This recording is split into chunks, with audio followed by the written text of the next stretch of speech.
They say the people closest to you can hurt you the most.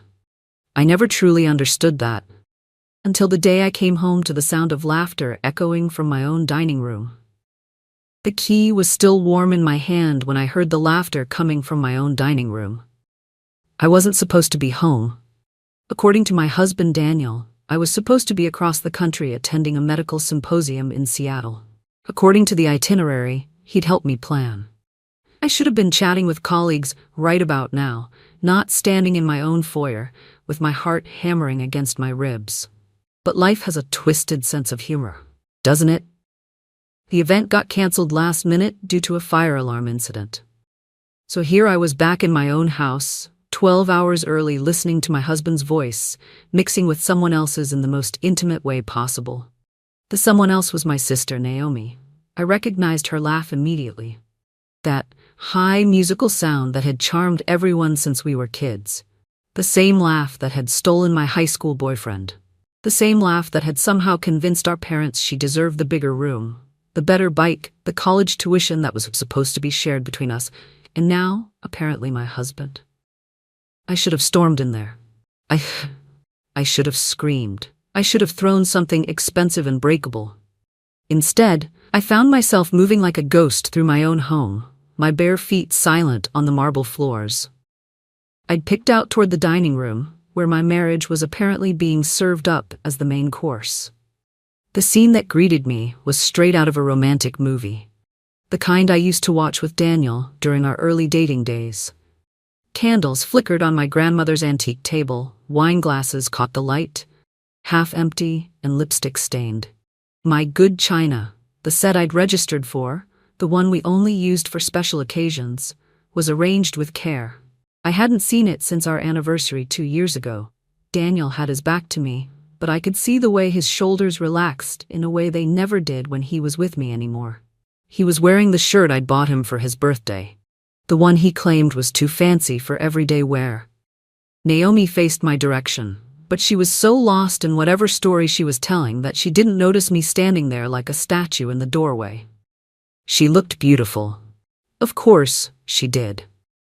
Naomi had always been the pretty one, the one who could walk into a room and have every head turn.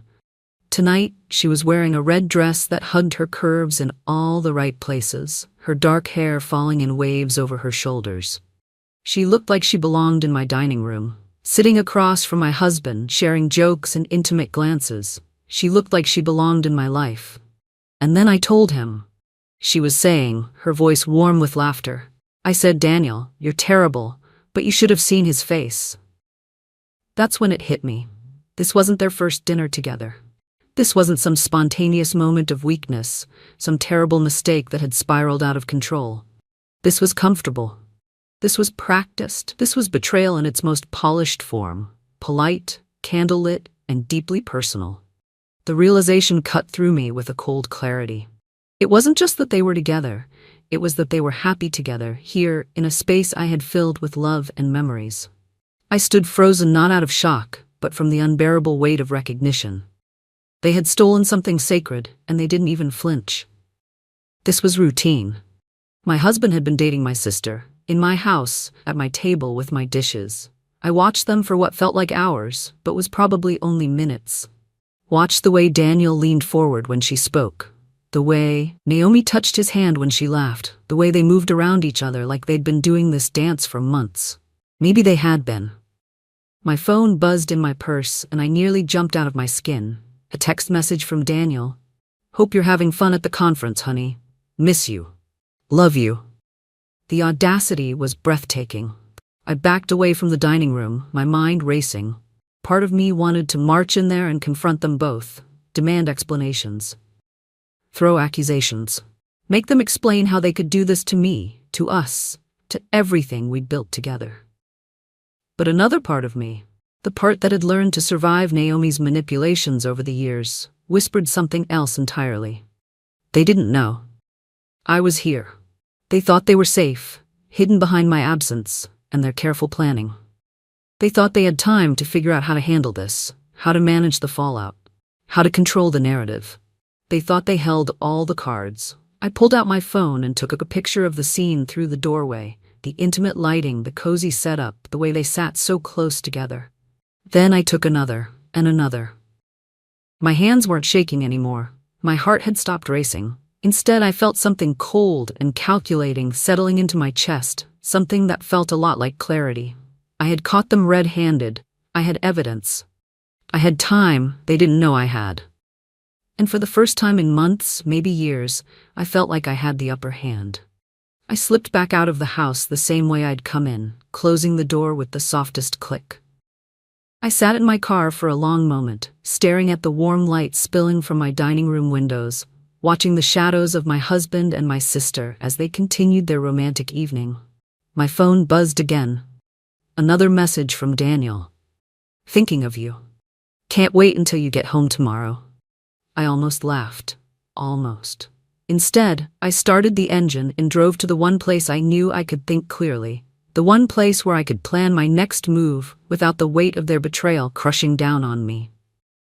My lawyer's office was only 20 minutes away, and I had a feeling I was going to need her expertise sooner than I'd ever imagined. The next morning, I woke up in a hotel room that smelled like industrial carpet cleaner and regret.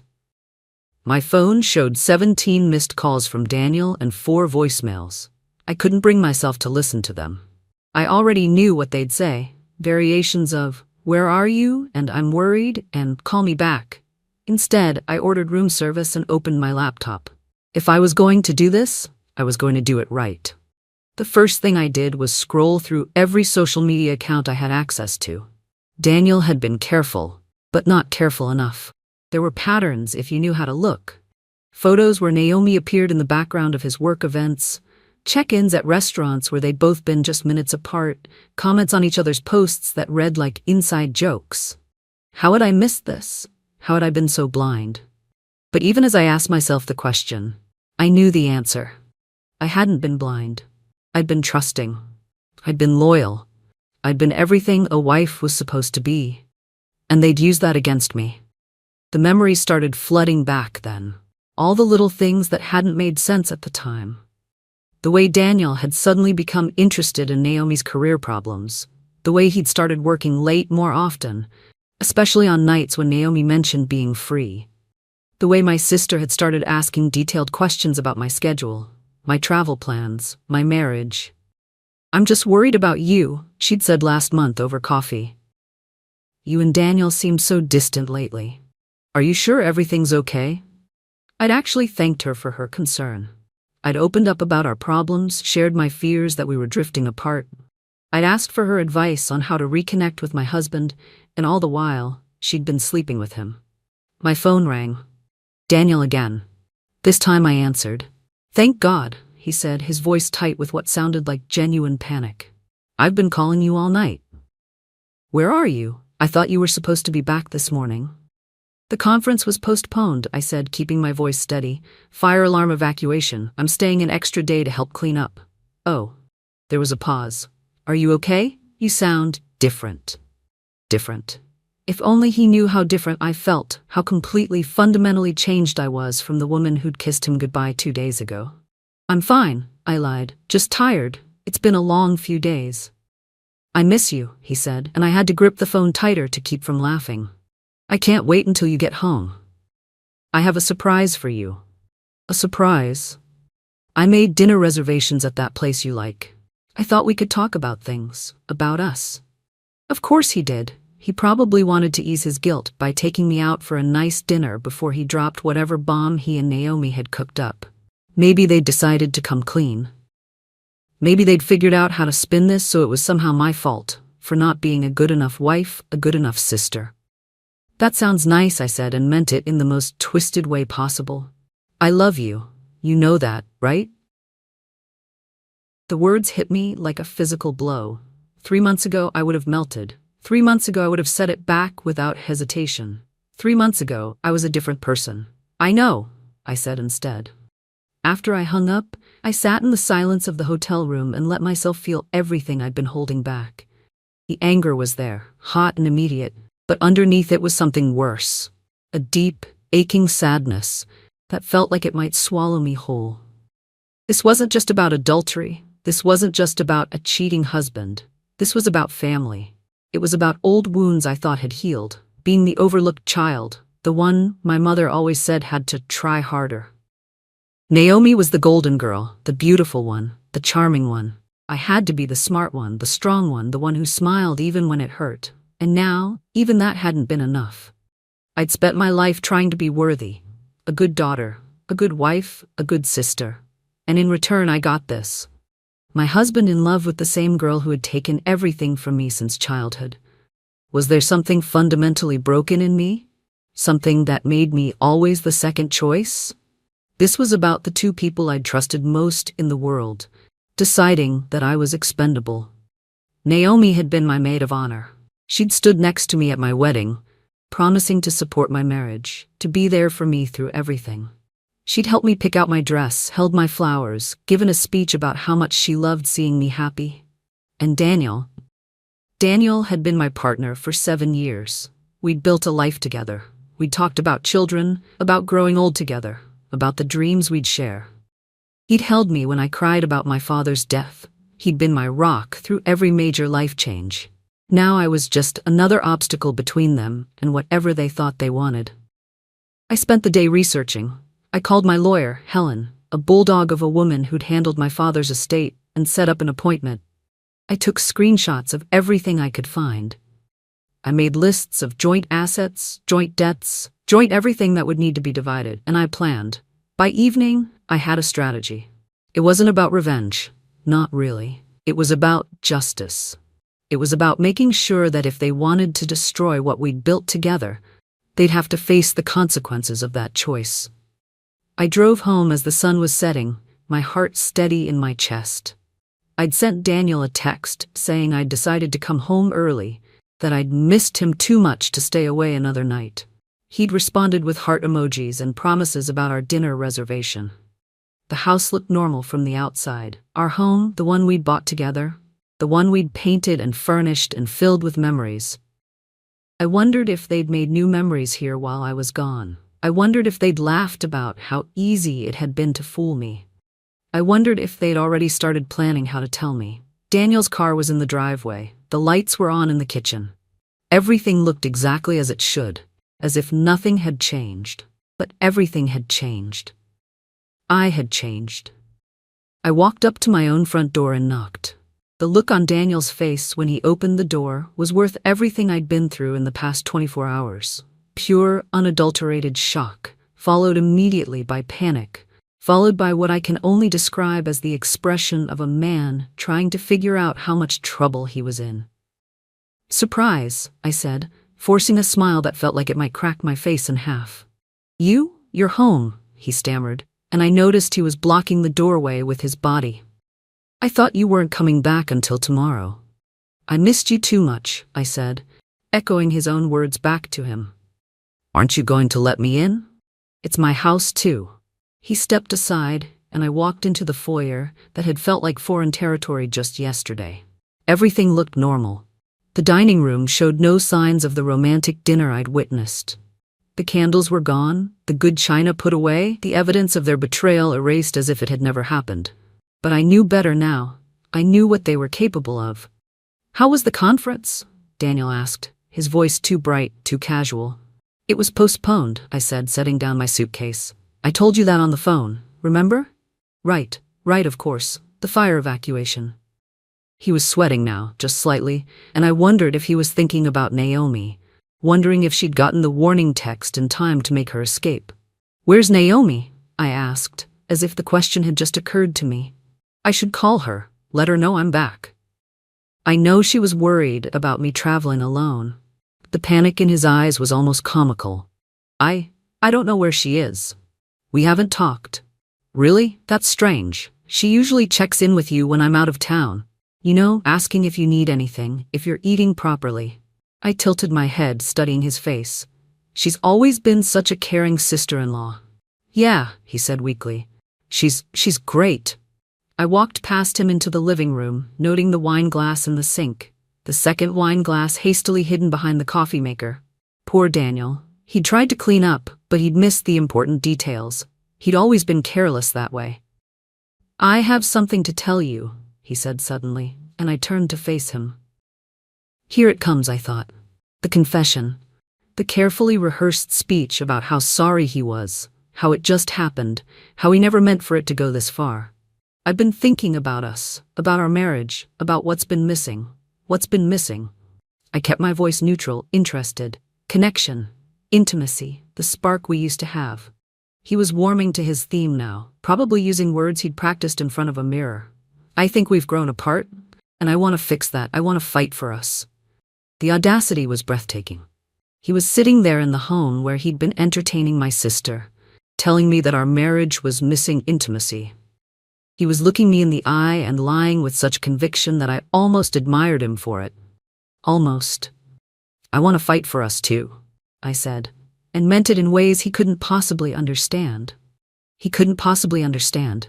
That night I lay in bed next to my husband and listened to him sleep. He'd been extra attentive all evening, bringing me wine, asking about my trip, complimenting my hair. He'd been the perfect husband, the man I'd fallen in love with 7 years ago. It was all performance, of course. Every kiss, every touch, every I love you was just another lie in a web of deception that probably went back months. But I played along, smiled and laughed and pretended to be the naive wife who suspected nothing, because I had work to do. The next morning, after Daniel left for his office, I started phase 1 of my plan. I called Helen and moved up our appointment. I called my bank and requested detailed statements for all our accounts. I called a private investigator that Helen had recommended and set up a consultation. Then I called Naomi. "Hey, sister," she said, her voice bright and cheerful. "I heard you were back early. How was Seattle?" "It was enlightening," I said. "Listen, I was wondering if you wanted to grab lunch today. I have so much to tell you." "Oh, I'd love to, but I'm swamped with work. Rain check?" "Of course. Maybe dinner instead? I was thinking we could go to that new Italian place downtown. You know, the one you mentioned last week?" There was a pause. I don't remember mentioning an Italian place." "Really? Maybe I'm thinking of someone else. You know how it is when you travel, everything gets jumbled together." "Yeah," she said, but her voice had changed, become cautious. "Maybe we should just plan something for next week, when things are less crazy." "Sure," I said. "But Naomi, I'm really glad we're sisters. I'm glad I can always count on you to be honest with me." Another pause. "Of course, always." After I hung up, I sat in my kitchen and felt something that had been broken inside me start to heal. Not because the betrayal hurt less, but because I finally had a purpose. I finally had a plan. They thought they were so clever, so careful. They thought they'd covered their tracks, managed their secret, controlled the situation. They thought I was still the trusting wife, the gullible sister, the woman who would accept whatever story they decided to tell. They had no idea what was coming. I opened my laptop and started typing. Email to Helen. I need to discuss asset protection and divorce strategy. Urgent. Email to the private investigator. I need surveillance and documentation. Budget is not a concern. Email to my accountant. I need to understand all our financial entanglements. Please prepare a comprehensive report. Then I opened a new document and began writing down everything. Everything I knew, everything I'd observed, everything I could prove. Names, dates, locations, photographs, phone records, social media evidence. I was building a case, not just for divorce court, but for the court of public opinion, for family, for friends, for everyone who would inevitably be forced to choose sides. By the time I was done, there wouldn't be any question about who the victim was here. The dinner reservation was at Romano's, the upscale Italian restaurant where Daniel had proposed to me 6 years ago. I almost appreciated the irony. If he was going to destroy our marriage, at least he was doing it with style. I spent extra time getting ready that night, choosing the black dress that had always been his favorite, the one he'd bought me for our anniversary. I wanted to look perfect when his world came crashing down. Daniel was already seated when I arrived, looking handsome and nervous in his good suit. He stood when he saw me, kissed my cheek, pulled out my chair like the gentleman he'd trained himself to be, the perfect husband right up until the end. "You look beautiful," he said, and I could hear the guilt in his voice. "Thank you. You look pretty good yourself." I settled into my chair and accepted the glass of wine he'd already ordered for me. "So, what's the surprise you mentioned?" He shifted uncomfortably. "I wanted to wait until after dinner." I thought we should talk first. Talk about what? About us, about where we are, about what we want. I sipped my wine and studied his face. He was working up to something, building his courage. I wondered if Naomi was somewhere nearby, waiting for a text that would tell her how it had gone. I wondered if they'd already planned their next move. I've been doing some thinking too, I said, about what's been missing from our marriage. Oh, communication, honesty, trust. I set down my wine glass, the foundation of any good relationship. Yes, he said eagerly. Exactly. I think we've lost sight of those things. I think one of us has. He paused, studying my face. What do you mean? I think one of us has been lying. The color drained from his face. Lying about what? About where they've been, about who they've been with, about what they've been doing. I leaned forward. About who they've been sleeping with. His mouth opened and closed like a fish. I don't know what you're talking about. Seattle was very educational, I said conversationally. Did you know that hotel security cameras can capture images from quite a distance, even through dining room windows? His face went white. Listen, I can explain. Can you? Because I'm really curious how you're going to explain the romantic dinner you had with my sister in our house, while I was supposed to be out of town. I pulled out my phone and showed him one of the photos I'd taken. This should be interesting. The silence stretched between us like a chasm. Around us, the restaurant continued its normal rhythm, couples laughing, families chatting, the clinking of silverware on plates, but at our table, the world had stopped. How long? I asked quietly. It's not what you think. How long, Daniel? He closed his eyes. 6 months. 6 months. Half a year of lies. Of careful planning. Of treating me like a fool. Half a year of family dinners where they'd sat across from me. Of holidays where they'd exchanged meaningful glances. Of conversations where they'd discussed their secret while I remained oblivious. The number echoed in my mind like a cruel punchline. 6 months of deception under my nose, wrapped in fake smiles and quiet betrayals. My stomach twisted, and for a moment, I felt like I might be sick right there at the table. I want a divorce, I said. Please, let me explain. It wasn't supposed to happen. We never meant for it to. I held up my hand. I don't want to hear about how it wasn't supposed to happen. I don't want to hear about how you never meant for it to happen. I want to hear about how you're going to make this right. Make it right? You're going to call your lawyer tomorrow and file for divorce. You're going to agree to my terms without argument. You're going to sign whatever papers I put in front of you. What terms? I smiled, and it felt like the first genuine smile I'd managed in days. I keep the house. I keep my retirement accounts. I keep my car. You get to keep your guilt and your debt. That's not fair. Fair? I laughed, and several people at nearby tables turned to look. You want to talk about fair? Let's talk about fair. Let's talk about how fair it was for you to sleep with my sister. Let's talk about how fair it was for you to plan romantic dinners in my house while I was away. Let's talk about how fair it was for both of you to lie to my face for 6 months. Keep your voice down, he hissed. Why? Embarrassed? Worried about what people might think? I pulled out my phone again. Because I have about 200 contacts in here who would be very interested to hear about your affair, starting with your boss. His face went from white to gray. You wouldn't try me. What about Naomi? What about your family? What about them? They made their choice. Now they get to live with the consequences. I stood up, leaving my wine untouched and my dinner untasted. I'll be staying at a hotel tonight. I'll come by tomorrow to get my things. I suggest you use the time to figure out how you're going to tell everyone what you've done. Wait, he said, grabbing my arm. Please, we can work this out. We can go to counseling. We can... No, I said, pulling away from him. We can't. Because you didn't just cheat on me, Daniel. You didn't just break our marriage vows. You destroyed my ability to trust you. You destroyed my ability to believe anything you say. You destroyed us. I walked out of Romano's with my head held high, leaving him sitting alone at the table where he'd once promised to love me forever. The valet brought my car and I drove away without looking back. My phone started ringing immediately. Daniel, Naomi, Daniel again. I let them all go to voicemail.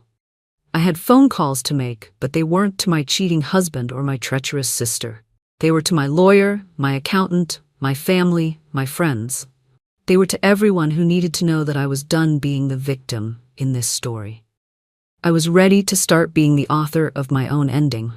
3 months later, I was sitting in my newly redecorated living room, signing the final divorce papers that would officially end my marriage to Daniel. Helen sat across from me, her expression satisfied in the way of lawyers who've won decisive victories. "He agreed to everything," she said, sliding the documents across my coffee table.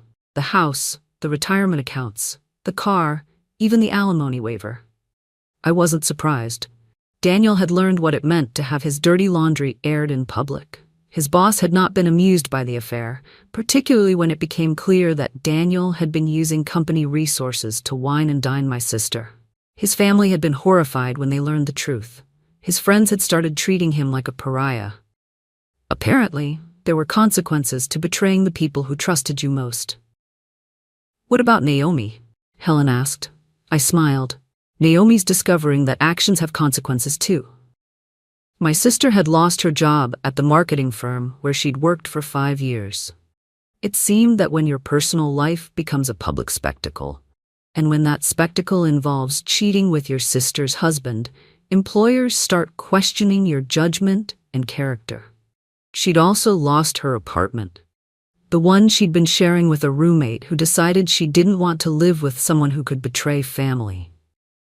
Last I heard, she was living with Daniel in his new studio apartment across town. They'd gotten what they wanted, each other. They just discovered that getting what you want sometimes comes with a price you didn't expect to pay. "Any regrets?" Helen asked. I considered the question. Did I regret the marriage? The 7 years I'd spent building a life with someone who'd turned out to be a stranger?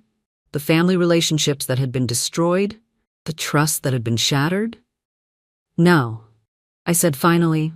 "I regret that it happened. I regret that they chose to hurt me, but I don't regret how I handled it. Because I had handled it. I'd taken control of my own story instead of letting them write it for me. I'd refused to be the victim, the wronged wife, the naive sister who'd been too trusting for her own good. I'd been strategic. I'd been smart. I'd been ruthless when ruthlessness was required. And I'd won." My phone buzzed with a text from my best friend, Megan. "Drinks tonight? I want to hear about your date with the lawyer." I laughed and typed back. "It wasn't a date, it was a business meeting." "Whatever you say, but he's cute, and he's obviously interested."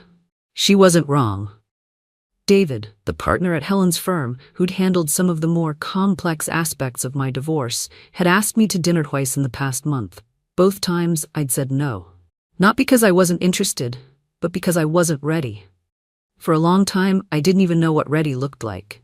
I was so wrapped up in grief and betrayal that the idea of opening my heart again felt impossible, like trying to breathe underwater. But lately, I could feel myself surfacing. I could feel air filling my lungs again. But maybe I was getting closer to ready. Maybe I was finally healing from the betrayal. Finally learning to trust my own judgment again. My house felt different now. It was mine. Completely mine, from the mortgage to the mortgage payments to the decisions about color to paint the walls. I'd changed everything that reminded me of Daniel, kept everything that felt like me. The dining room had been completely redone, new table, new chairs, new dishes. The room where Daniel and Naomi had shared their secret romantic dinners was now my home office, filled with my books, my computer, my plants. I'd taken back my space. I'd taken back my life. There was a knock at my door, and I opened it to find a delivery man holding a massive bouquet of flowers. "For you," he said, checking his clipboard. "From a David Chen." I accepted the flowers, smiling despite myself. The card read, "Third time's the charm. Dinner Friday, David."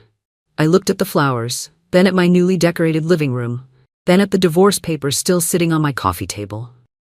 6 months ago, I'd been married to a man who'd been cheating on me with my sister. 6 months ago, I'd been living a lie, trusting people who'd been betraying me, building a life on a foundation of deception. Now I was free. I was strong. I was in control of my own story. I picked up my phone and typed, "Yes to dinner." But I picked the restaurant. His response came back immediately. "Deal. Looking forward to it." I set down the phone and looked around my house, my sanctuary, my refuge, my fresh start. Daniel and Naomi had taken a lot from me.